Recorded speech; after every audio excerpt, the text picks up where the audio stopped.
All right, we're going to get started. One of our colleagues is having a little bit of technical difficulties, but we obviously want to get started on time. Thank you so much, everyone, for joining us today on a lovely Sunday, very cold Sunday for us here in Virginia. If you're somewhere else in the world that's warmer, I hope you're enjoying it and getting some fresh air. So my name is Yissid. I'm the organizational development lead here at the Syrian American Council, a founding member of the American Coalition for Syria.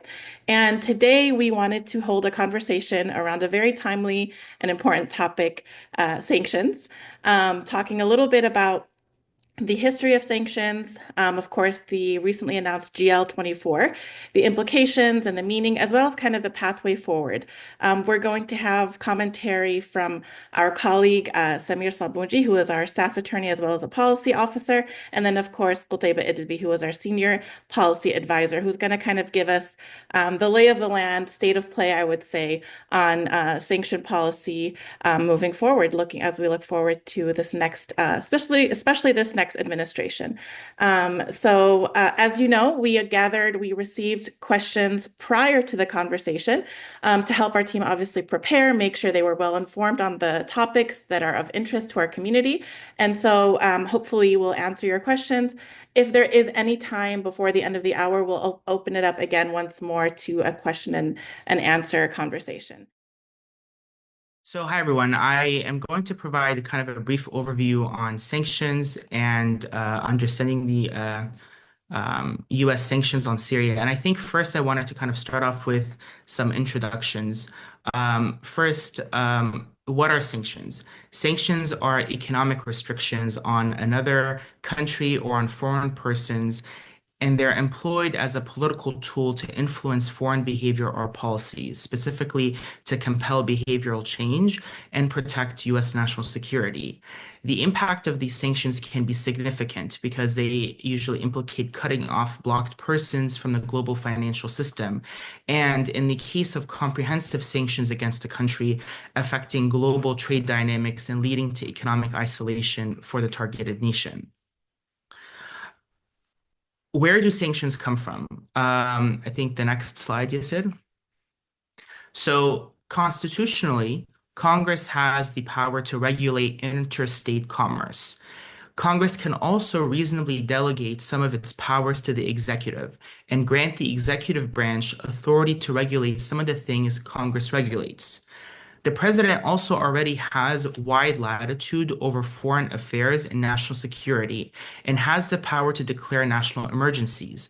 Decisions made by the president in this regard, like in the name of national security, are given a broad degree of deference. So here we have Congress has the power to create laws that mandate sanctions. And then in additionally, Congress has also passed the Emergency Economic Powers Act, the IEEPA. And the IEEPA grants the president broad authority to impose sanctions in response to threats to national security.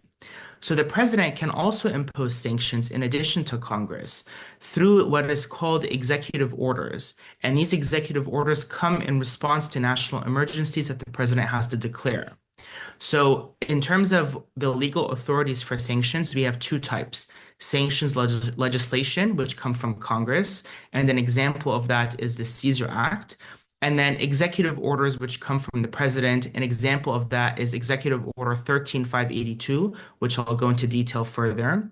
And then what happens is that the Department of Treasury takes these different regulations, takes these different legislations and executive orders, and incorporates and implements them into regulations. And those are called the Syria Sanctions Regulations, and they can be found on 31 the Code of Federal Regulations 542.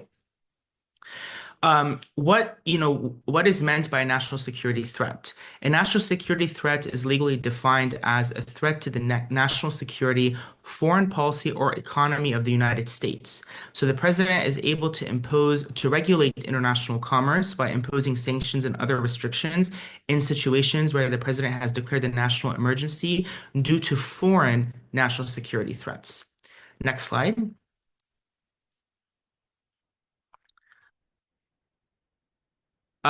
Who is tasked with enforcing sanctions enforcement. OFAC, the Office of Foreign Assets Control, which is under the Treasury, is the primary kind of US authority that enforces sanctions.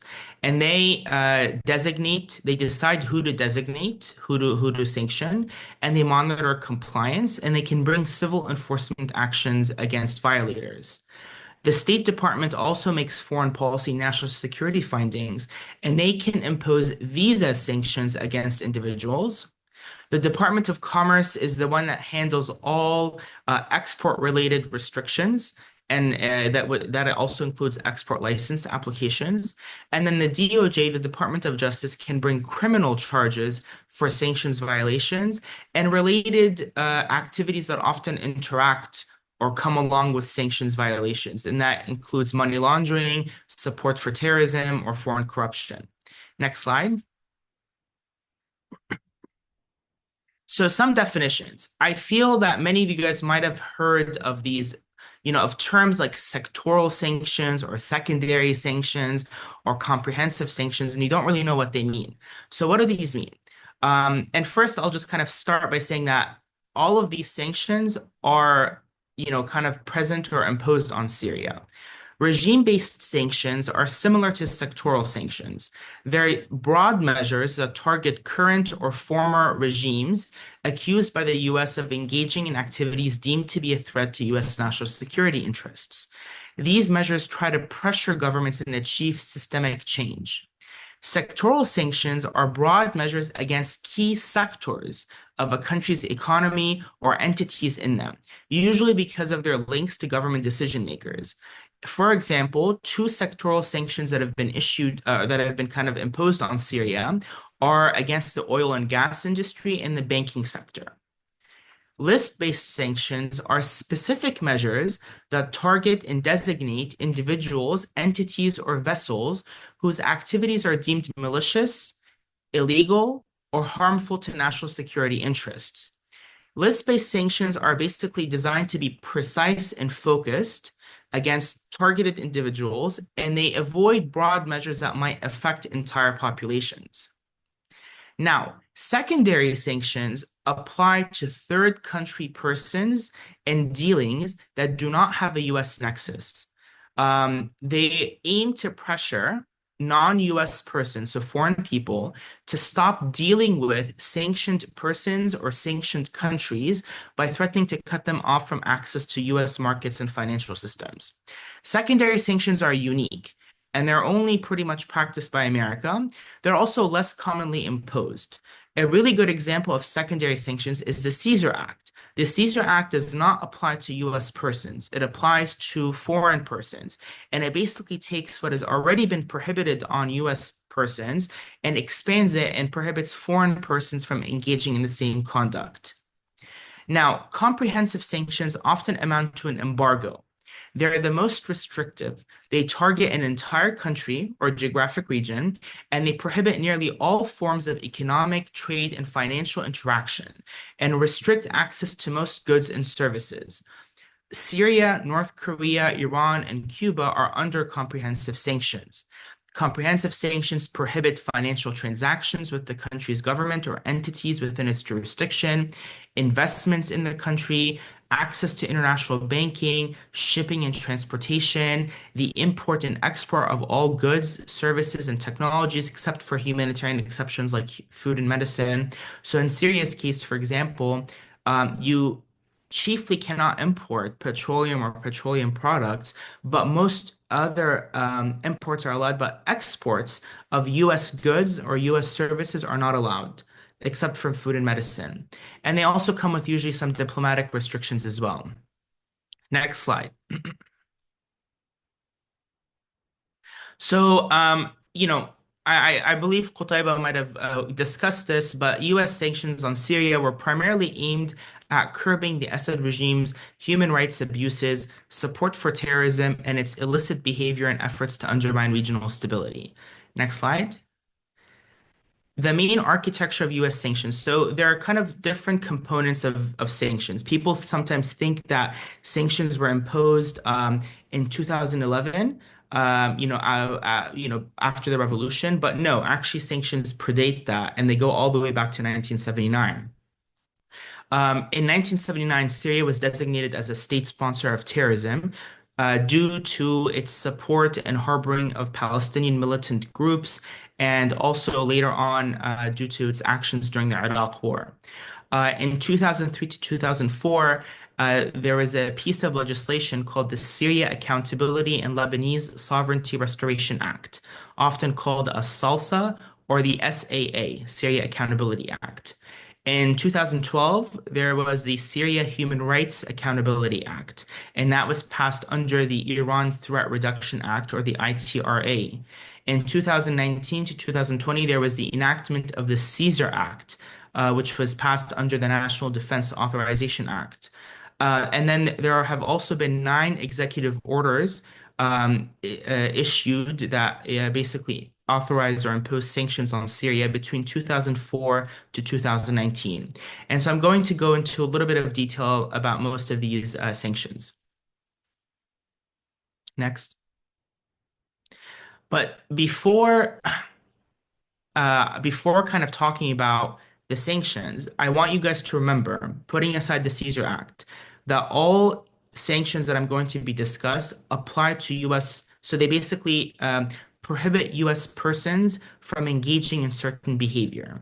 So a common question that comes up is, well, I'm a Syrian citizen. I'm a dual, I'm American, but I also have Syrian citizenship. So does that mean that I can't I can't engage in transactions in my country?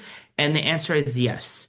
Because you are a US citizen or you are a US permanent resident, or if you're located here in the US, you are not the prohibitions apply to you, even if you are Syrian as well. And these prohibitions apply to U.S. persons wherever they are. So if you are a U.S. citizen, but you're traveling or you're visiting Syria, for example, or you live abroad, they would also apply to you.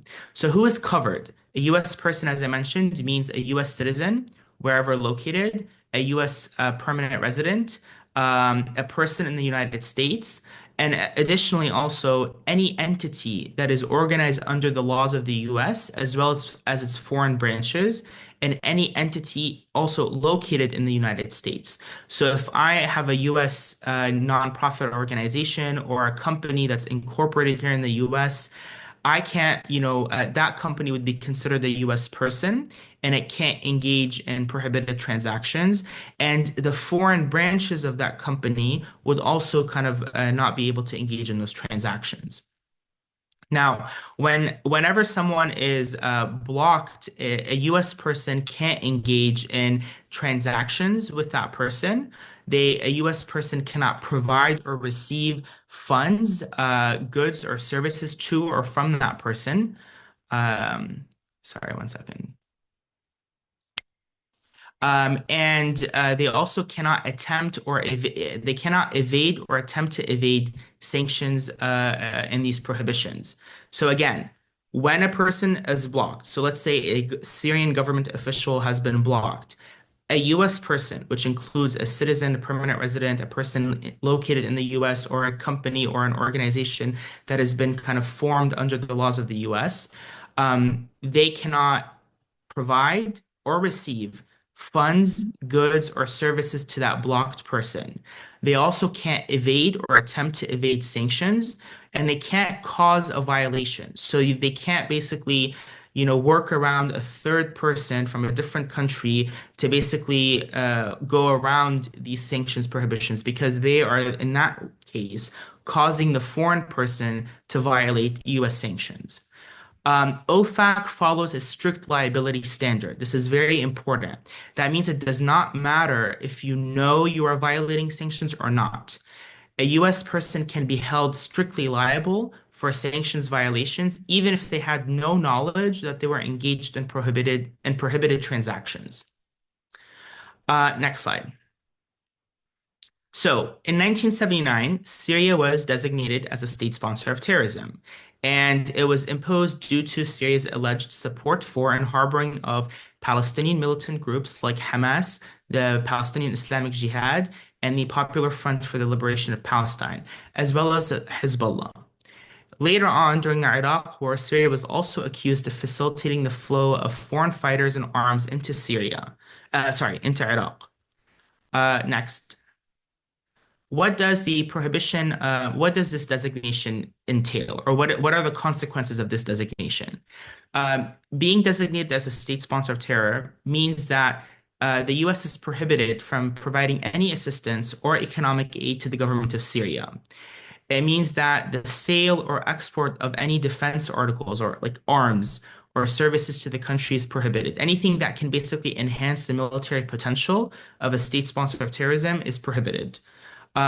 It means also diplomatic isolation with restrictions on diplomatic relations and cultural exchanges with the United States. The US would also oppose any international loans to Syria from, the World Bank, for example, or the IMF. The US cannot support that. It also requires the US to withhold assistance from any country that provides assistance, including military equipment to Syria. And you might have seen this decision, or basically kind of an executive order that came out the other day from President Biden. What President Biden did essentially is President Biden waived this requirement from certain countries and basically allowed Bahrain, Iraq, Jordan, Kuwait, Lebanon, Oman, Qatar, Saudi Arabia, Turkey, Ukraine, and the UAE to provide assistance to Syria without threatening or without jeopardizing the assistance they receive from the US, because technically Syria is still a state sponsor of terrorism. Last but not least, the designation also prohibits or imposes criminal fines and or a prison sentence of no more than 10 years for any US person that engages in a financial transaction with the government, with the Syrian government, a government of a state sponsor of terrorism. So pretty wide-reaching, but again, this is just the beginning. More sanctions were imposed later on that transformed, the regime, the sanctions regime against Syria into a comprehensive embargo. In 2003, there was the Congress passed the Syria Accountability and Lebanese Sovereignty Restoration Act, and President Bush, implemented it in 2004. It was introduced and it focused on the Assad regime's support for terrorism, the military presence in Lebanon, and actions undermining stability in Iraq. And the act also mentions that the actions that Syria took in the 1990s to help Saddam Hussein evade the sanctions in the 1990s. Implementation of the of the act came after President Bush decided or declared Syria to be part of the axis of evil and a threat to the US. Sanctions were implemented afterwards, after many months of diplomatic efforts to convey US concerns to Syria. And convince the Assad regime to change its unacceptable behavior. The regime failed to take significant concrete steps to address US concerns, and so the US basically slapped sanctions in response. And there were a couple executive orders that also came out after SALSA, after the legislation passed, that basically kind of implemented or are part of the same kind of framework. And these were Executive Order 338 of 2004, EO 13399 of 2006, and EO 13460 of 2008. Next slide. So what does SALSA and the related executive orders prohibit? SALSA prohibits the export of to Syria of any items that are controlled items. So basically, these are weapons, arms, and also dual-use items such as chemicals, nuclear technology, certain equipment, certain lasers. These are dual-use items. So these are items that can be used for civilian purposes, but can also be used for military purposes. So the export of all of these controlled items, they're located in different kind of lists that the Department of Commerce maintains. The export of those items is prohibited to Syria from the US. It also prohibits basically the export of all US products other than food and medicine. So this is where kind of a comprehensive embargo on US exports begins on Syria. It imposes restrictions on the Syrian airlines. basically preventing Syrian airlines or any kind of Syrian government-controlled or owned aircraft from taking off or landing in the US with certain exceptions. And it blocks the property of people who significantly are contributing to the actions that are mentioned in the act or that had to do later on with Rafiq Hariri's assassination. And obviously, this prohibits US persons from providing or receiving funds, goods, or services to these blocked persons. Next slide. After 2011, so this was before 2011. In 2011, in response to the, and I feel like the text here is small to see. I apologize for that. In response to the revolution and basically the Assad regime's repression, several executive orders were issued between 2011 to 2012. And I don't have to kind of go into detail about each one, but basically these executive orders block the property of Syrian officials and others who are responsible for the commission of human rights abuses and repression. And the different EOs basically block additional Syrian officials. They block people who are trying to evade sanctions in Syria or Iran, and they also block people who are using information technology to assist or facilitate with this repression. One of the most important or consequential executive orders that was passed was Executive Order 13582, which was issued in August 2011. Next slide. The key provisions of Executive Order 13582. First, it blocks all property and interests in property of the government of Syria, which includes its agencies, instrumentalities, and controlled entities that are located in the US. Then it also prohibits several different things. It prohibits, importantly, new investments in Syria by a US person, wherever located. It prohibits the direct or indirect exportation, re-exportation, sale, or supply of any services to Syria from the US. It also prohibits the importation into the US of any Syrian origin petroleum or petroleum products. It prohibits any transaction or dealing by a US person of related to Syrian petroleum products. And then it importantly also prohibits any approval, financing, facilitation, or guarantee by a US person, wherever located, of a transaction by a foreign person. If that transaction, if it was committed by a US person, would be prohibited. So then this kind of goes again, also back to the whole like you can't cause a violation. I can't approve or facilitate a transaction by a foreign person that would be prohibited if I was doing it as a US person. So the prohibition against basically contributing any money, a new investment has a very broad definition. New investment is basically defined as, the commitment or the contribution of any funds in Syria and the extension of any loan or credit. Similarly, the export of services has also a very broad definition. It basically means any, supplying or exporting anything that can be considered a service, including wages or salaries, for example, into Syria or in Syria. Next slide. Now, in 2019, the Caesar Act was passed. And the Caesar Act basically allows the president to impose sanctions against foreign people who are engaged in significant transactions with the Assad regime. And these are basically people who, foreign persons who provide support to the Assad regime, including foreign military contractors or mercenaries. And also, there were some sectors as well that were targeted. So any foreign person that provides, services to the Syrian government in the oil and gas sector that facilitates oil and gas production, or that provides construction or engineering services or aircraft parts could be sanctioned by the U.S. government. Now, importantly, and this kind of touches on the campaign that we launched. Next slide. There are conditions in the Caesar Act baked into the act that allow the president, if he makes certain findings, to suspend the Caesar Act for 180 days at a time.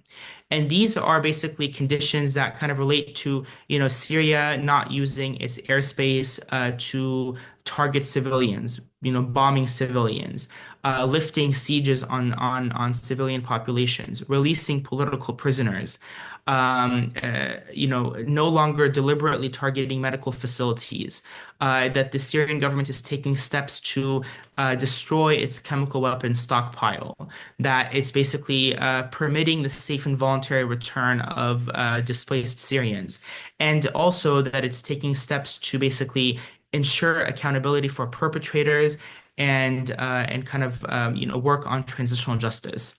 So most of these steps have already been taken or are being taken by the new authorities in Damascus. So there is a compelling argument that the president should find that these conditions have been met and suspend the imposition of new Caesar sanctions for at least 180 days at a time.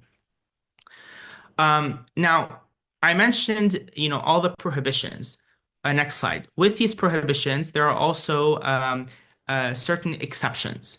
These exceptions are general. General licenses are general exceptions that apply to everyone. You don't need to get kind of a pre-authorization to deal with something that a general license already kind of approves. And among the general licenses, there are kind of three or four important ones.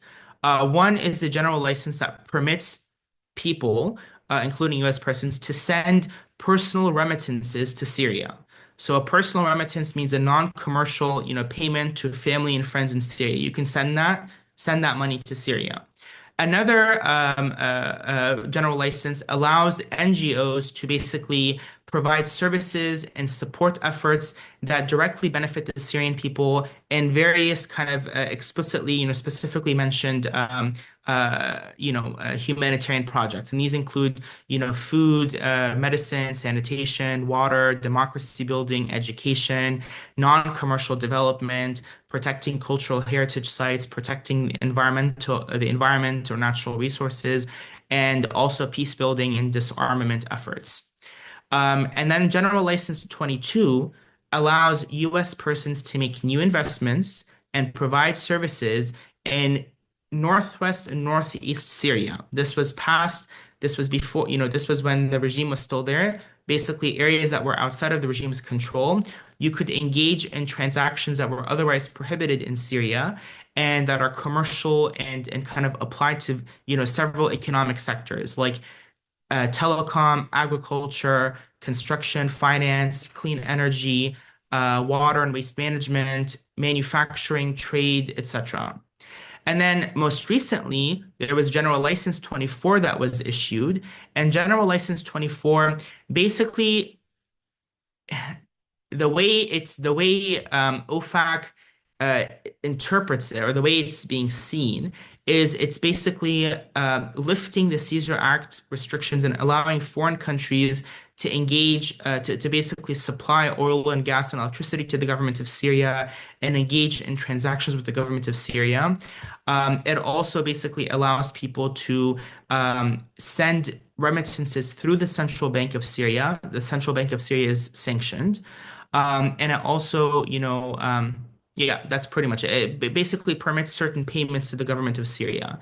Now, it doesn't mean that you can engage in new investments or provide services that are, to regular Syrians or for commercial purposes and not to governing institutions. That prohibition is still in place.